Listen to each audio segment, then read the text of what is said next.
years old, and this was in Joliet, Illinois, which is near Chicago. So my mother would tell me to go fly a kite when she wanted me out of the way. So I would fly my kite. And we lived across the school from the schoolyard, so I would go fly my kite and in the field by myself in the middle of the day.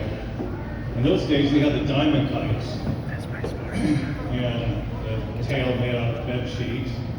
Okay, and I'm flying the kite, and I see something coming out of the north, out of the corner of my vision, and it got my attention. I kind of looked at it, and I didn't really see it, and it disappeared behind a cloud. I thought it was a plane or something, and this went on and on for probably 45 minutes, holy county. But eventually I was able to see something move from cloud to cloud behind my kite. And it would go back and forth between the clouds, like this, between the clouds, cumulative clouds. And then finally, it would peek out of the clouds for a while. I'd see something peeking out, and that really got my full attention. And eventually it would slowly go into the next cloud. It was exposing itself slowly to me. And because I was only 8 years old, I guess it didn't want to shock me or something. And then it would glide into the next, and I think that looked like a flying saucer. Okay, so eventually the clouds worked to a point where this thing would peek out of clouds after 30 minutes or so, and go back into the cloud, go to the next one that was drifting by. And then it didn't move into the next cloud, it just stayed there. And I got to see this thing and the sunlight glistening off of it. It was absolutely beautiful. A classic flying saucer with about, I would guess, probably 10 or 12 portholes around the side. And a little dimming red light on top. It wasn't flashing, just a dim red light on top. And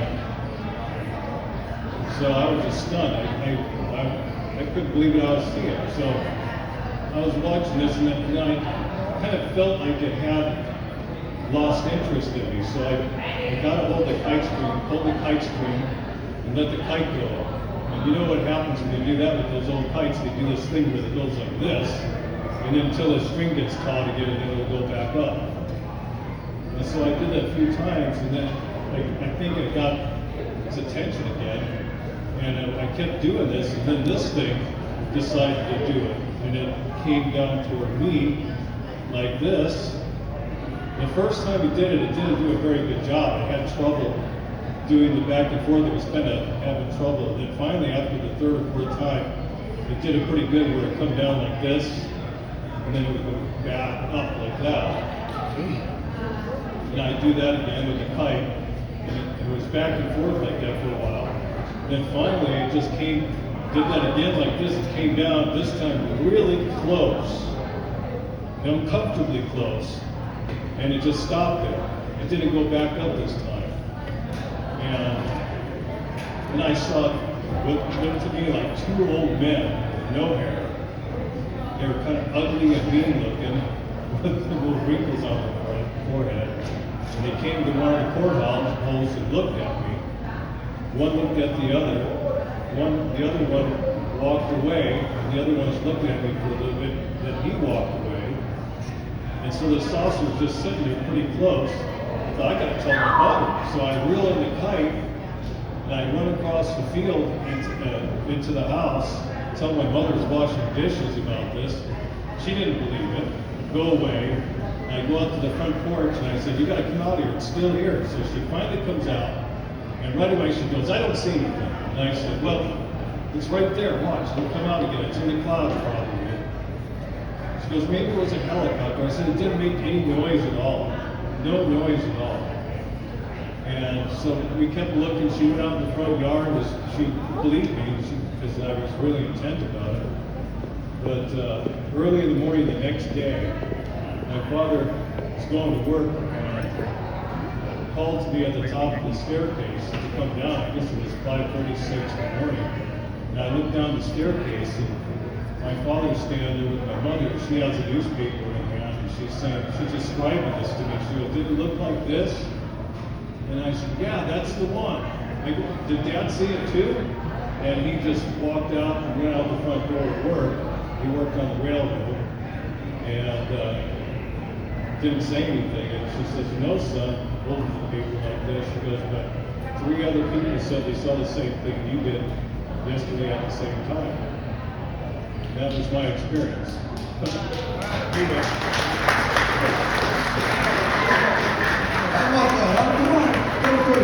Okay, so I'll tell you guys my story about how I wrote my book, how that book came to be. So, it started with my uncle back like in the 70s, I think it was like late 69, and we were at in the mountains over in the Hatchet Mountains, and we were fishing. So one of my uncles went out for a walk, and we were doing our thing, my mom and my aunts were doing our thing. So then my uncle came running, he goes, hey, you guys see that? You guys see that? And we're like, no. Yeah, so the object is a UFO, you know. And no, nobody saw it. You know, I'm always intrigued, I gotta know how things work. So I kept on, you know. So he told me what he saw, what happened. So later on, he was drafted into Vietnam. So while in Vietnam, they were given the order to shoot these objects down. But they were too fast. He was a door gunner in Vietnam. But they were too fast.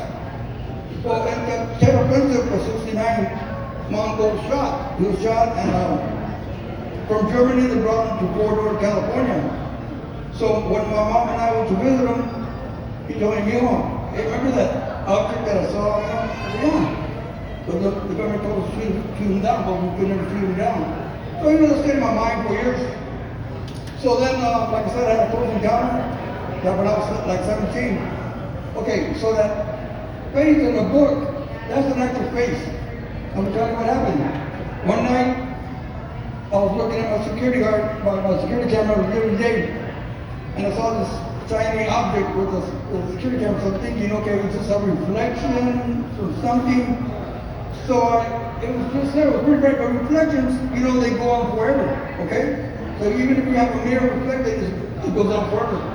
So I step outside and take a few pictures, I zoom in, and that's what it was. So the message to me was, what are you gonna do about it? I mean, tell the stories. You've been teaching us forever. So that's how that book came to be. That's why I call it my UFO Diaries. So after that, I wrote the book. They came to visit me. Okay? So I'm gonna tell the story. Okay, so this happened last September. So it's like 2 o'clock in the morning, and I'm in bed, and I'm tired. I'm so damn tired, and my eyes are closing. And then my body starts tingling. It starts tingling. So I'm like, okay, what's going on? A stroke, heart attack, what the hell's going on here, right? So then my body, it goes into, it freezes, like I was paralyzed. So I'm like, so I opened my eyes, because I was in shock. So this little being, it's about 4 feet tall, this is the edge of my bed. So I'm like, I couldn't move, but I could move my eyes. So I'm blinking like, you know, am I seeing things, right? So this beam is right there. So I realized that, you know what, there's nothing I can do about it. So I might as well enjoy the ride, right? So I'm looking at him. We're looking at each other for about, I don't know, 30 seconds or so. So this is 2 o'clock in the morning. So I wake up at 11 o'clock in the morning. Okay, so what happened between then? I don't know. Exactly, I'm like, whoa, what happened here, you know? No, but sometimes my wife and I, you know, we wake up so tired. We wake up so tired, like, what the hell happened to us last night, you know? And we're old, you know, in the 70s, in the 60s, and it's not like we went out to party. So yeah, sometimes, but okay, I'm telling you a secret how to watch these things, see these things. They use the sun as cover, okay? And nobody goes around walking around looking at the sky, right? Okay, people, I'm gonna tell you how to do it. When the sun is at mid-noon, you take a picture between the sun and the earth. Okay, you can use Mount Signal as the signal, right? So you can take your pictures, not too much to the sun because then you're gonna get sun glare, or what do you call them? Whatever they call them. But you're gonna see them. Okay, you may not see them with your eyes, but I guarantee you, people, they're gonna come out of your camera. Okay? And like I said, we don't see them because the sun blinds us. So we're not walking up looking at the sky, right? So we're high level. Everything we do is high level. Drive, walk, talk, whatever. But if you, and again, if you look up, you can see the sun, you can get sunlight. If you take your camera, snap a few pictures, and then you scan them. You go to your camera, go to your pictures, and you can see them. I guarantee you will see them. And they come east and west. These Mount Signals, they, I don't know, signal, you know, but that's where the portal is, and they come back east and west, east and west. Now people say, oh, they're drones or military helicopters.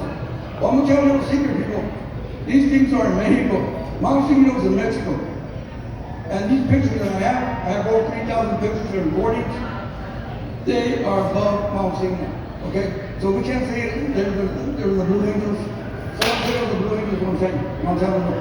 That's the Blue Angels. Come on, man. And they're not drones. Drones have wings, have propellers. You know, I've been around drones. I'm sure some of you have. These things have no propellers, have no wings. Okay? So, and the glare is pretty bright. So, anybody, any questions? No? All right, I want to get my, one more consensus then. Come on, people. Come on, kiddos. Nobody? Come to the party? You want to know the other? They probably got tired.